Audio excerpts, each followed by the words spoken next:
नेहमीच बीड चर्चेत राहणारा या विषय म्हणजे आता बीडचे नगरपालिका निवडणूक आपण जर बघितलं तर कालच योगेश क्षीरसागर यांनी भाजपमध्ये प्रवेश केलं आणि एक मोठा स्फोट केला। त्यानंतर अजित पवार गटाचे अमरसिंह पंडित विजयराजे हे घड्याळ सोबत आले आणि त्यांचा आपला गट प्रवेश करण्याचं तयारी लागले। विशेष म्हणजे बीडची जे नगरपालिका निवडणूक आहे हे भाजप वर्सेस अजित पवार गट एनसीपी गटात होणार आहे। संदीप क्षीरसागर शरद पवार गटाचे ह्यांचं सुद्धा पॅनल तयार आहे। विशेष म्हणजे आज जर आपण बघितलं हे चित्र बीडच्या नगरपालिकेच्या बाहेरचं आहे, जिथं आपण बघू शकता की हजारोच्या संख्येने लोक इथं आलेले। वरच्या मजल्यावर किमान 250 ते 300 लोक फॉर्म भरण्यासाठी आले।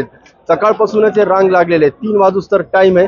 विशेष म्हणजे आता आपण जर बघितलं तर अनेक गट आपले आपले पॅनलचे लोक सोबत येऊन वर फॉर्म भरण्यासाठी घेऊन चाललेले आहेत। आता बीडची जे लढत राहणार आहे ते लढत म्हणजे आता एनसीपी शरद पवार गट, एनसीपी अजित पवार गट, भाजप ह्याच्यात राहणार आहे। पण आतापर्यंत आपल्याला जर बघितलं तर ह्याच्यात गुलदस्ते जे राहिलेले नगराध्यक्ष जे लढणार आहेत ते अजून गुलदस्ते म्हणजे विशेष म्हणजे भाजपकडून कोण लढणार, अजित पवारकडून कोण लढणार आणि शरद पवार गट एनसीपी कडून कोण लढणार हे बघणं महत्त्वाचं राहील। आमिर हुसेन, नवराष्ट्र बीड।